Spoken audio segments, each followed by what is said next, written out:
जैसे रात के 10, 11, 12 बजे सारा गांव सन्नाटा हो गया। फिर हमने रियलाइज करा ना कि जैसे कोई आ जा रहा है हमारे सामने से, घर के बाहर से। क्योंकि महाराज जी ने कुछ पूजा का करा था उसको, और मंत्रों से जो भी किया था, तो उन्होंने बोला था कि तुम बाहर मत निकलना, इसके अंदर ही रहो। हमें रियलाइज हो रहा था कि रात कोई हमें झांक रहा है, कोई बुला रहा है, कोई ऐसे खिड़की के सामने से निकल के जा रहा है। हम देख रहे हैं बट हम कुछ कर नहीं पा रहे, हमें समझ नहीं आ रहा ये हो क्या रहा है।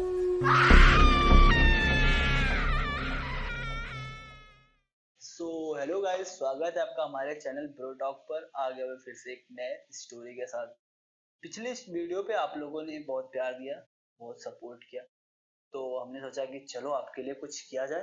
तो मैंने ऐसे एक दोस्त से बात कर रहा था, तो वो मेरा पिछला वीडियो देखा था, तो उसने बताया कि भाई जो तू बता रहा है उससे ज्यादा बुरा हमारे साथ हुआ था। तेरे साथ तो फिर भी ठीक हुआ था कि तुमने सिर्फ आवाजें सुनी थी, फील करी थी। हमारे साथ तो हुआ था, हमने देखी थी चीजें। तो मेरा दोस्त बताता है कि वो उसके कुछ महाराष्ट्र मतलब महाराष्ट्र के दोस्त थे, मराठी दोस्त। उनके साथ वो गया था कोकण। आपको पता हो कोकण डिस्ट्रिक्ट गोवा के पास में पड़ता है। वो वहाँ के उसके दोस्त जो थे वो कोकण के थे। और कोकण में मान्यता ये है कि लोग दोपहर में 12 बजे के बाद भी घर के बाहर नहीं निकलते हैं, और रात के 8, 9 बजे के बाद भी घर से बाहर नहीं निकलते हैं। क्योंकि वहाँ पे कहा जाता है कि वहाँ के जो महापुरुष हैं वो रात को टहलते हैं, दिन में 12 बजे के बाद टहलते हैं। जो उनके रास्ते में आता है उनको वो परेशान करते हैं। परेशान करने का मतलब ये है कि वो बीमार हो जाते हैं। उनकी एनर्जी जो होती है ना इतनी हाई होती है कि उसके संपर्क में आने से लोग बीमार हो जाते हैं। तो इसलिए वहाँ पे कोई भी दोपहर में 12 बजे के बाद ना टहलने जाता है, ना घूमने जाता है। रात का भी वही सीन है कि 8, 9 बजे बाद कोई बाहर नहीं जाता। मेरे दोस्त का जो घर है वो बताता है कि उसके घर से 500-600 मीटर दूर पे एक खाड़ी भी है। तो वहाँ पे आए दिन कोई ना कोई मर ही जाता है। पहले बहुत ज्यादा लोग मरते थे, अभी तो कोई जाता ही नहीं है खाड़ी के साइड। वो बताता है कि हम लोग जब गए थे तो गांव में किसी की मृत्यु हो गई थी जिस दिन ये लोग गए थे, उसी दिन।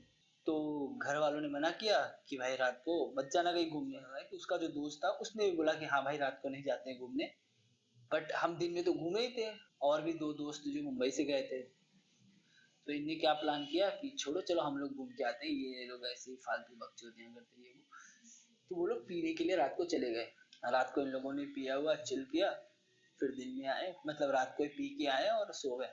बताता है कि अगले दिन वो लोग जब उस आदमी के घर पे गए जिसके यहाँ पे डेथ हुआ था, तो वहां पे जाते एक औरत बैठी थी।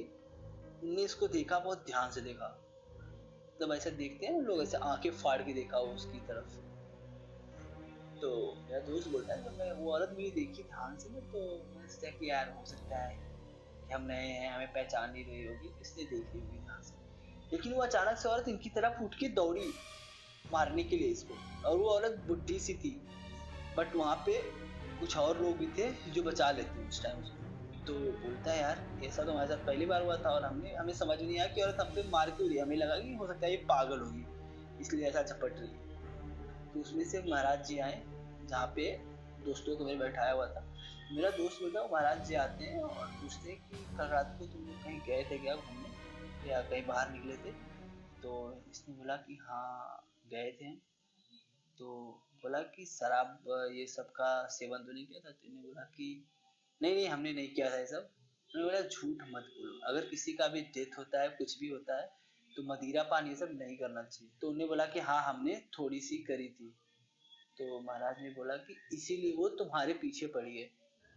यहाँ के रूल्स रेगुलेशंस हैं कि रात को तुम 9 बजे के बाद बाहर नहीं जा सकते, शराब नहीं पी सकते, मांस नहीं खा सकते। अगर किसी की डेथ हुई तो खास करके ये चीजें नहीं करनी है। अगर ऐसा करोगे तो यहाँ के जो नियम है वो टूट जाते हैं।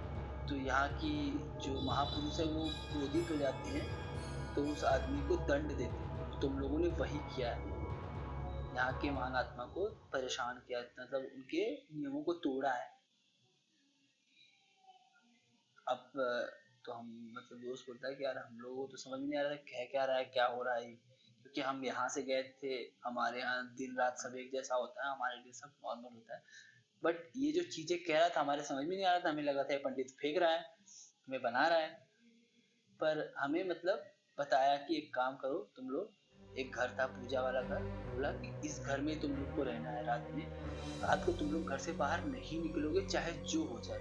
कोई कितना भी दरवाज़ा पीटे, कोई तुम्हारे सामने मर जाए, लेकिन तुम लोग बाहर दरवाज़ा खोल के नहीं आओगे।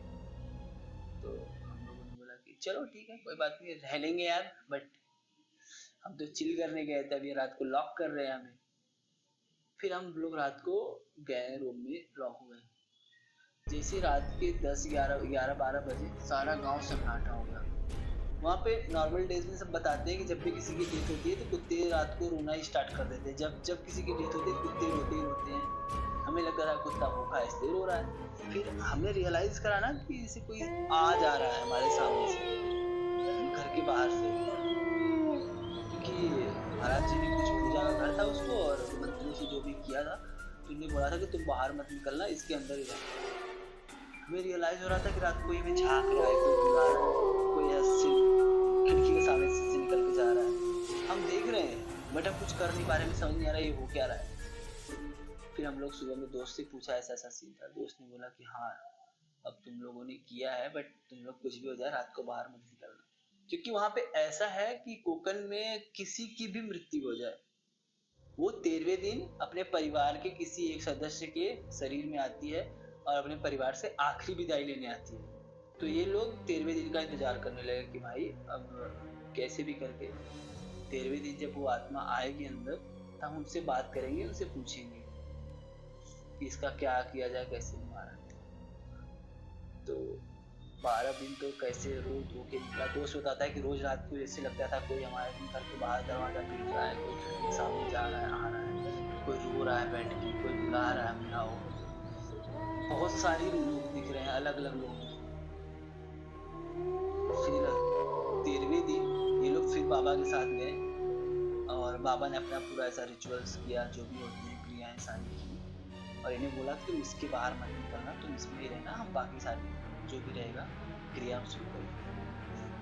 अब 13वां दिन था, जब पूजा पाठ हो गया, जब शरीर में आने का टाइम हुआ कि भाई किसी भी टाइम किसी के भी शरीर में आ सकती है। फिर उसी औरत के अंदर वो आत्मा आई, और जब लोगों ने फिर उस औरत से पूछा तो औरत ने बताया कि इसने शराब पिया था और वहां पे गए थे, इस वजह से यहाँ पे कई सारी आत्माएं, वो जो यहाँ के नियम है, नियम टूटने की वजह से कई सारी आत्माएं इधर भटक रही हैं आसपास में, और वो इनको साथ में लेके जाएंगी, छोड़ेंगी नहीं इनको। इनको इस गांव में रहेंगे तो उनको अपने साथ लेके ही चले जाएंगे। तो उन्होंने उपाय पूछा कि क्या किया जाए। तो बाबा जी से बातचीत हुई कि उन्होंने बताया कि वो जो महापुरुष है उनकी पूजा करो, उनको मनाओ, उनको बलि दो।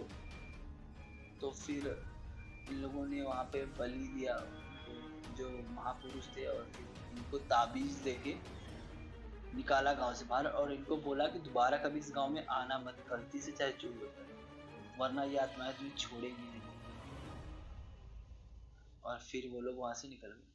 तो गाइस, अगर आप कभी भी किसी भी अनजान शहर, अनजान प्रदेश में जा रहे हो, तो प्लीज इन सब चीजों की ध्यान रखें। अगर वहाँ के लोकल्स लोग आपको कह रहे हैं कि आप इन सब चीजों को मत तोड़ो, तो आप प्लीज मत तोड़ो। कुछ नियम होते हैं, कुछ कानून होते हैं कुछ जगहों के, तो आप दायरे में रहकर रहो। एंजॉय करने तो हर कोई जाता है कहीं ना कहीं, तो प्लीज नियमों में रह के एंजॉय करो। बाकी मिलते हैं आपको फिर से अगले पॉडकास्ट में। आपको हमारी वीडियो कैसी लगी कमेंट करके बताएं। चैनल पे नए हो तो चैनल को सब्सक्राइब करें, वीडियो को लाइक करें, और हो सके तो अपने दोस्तों तक हमारी वीडियो को शेयर भी करें, जिससे और भी जितना हमारे तक आए और हमारे वीडियोस को देखें। तो चलो दोस्तों, मिलते हैं आपसे फिर से अगले पॉडकास्ट में। Bye bye.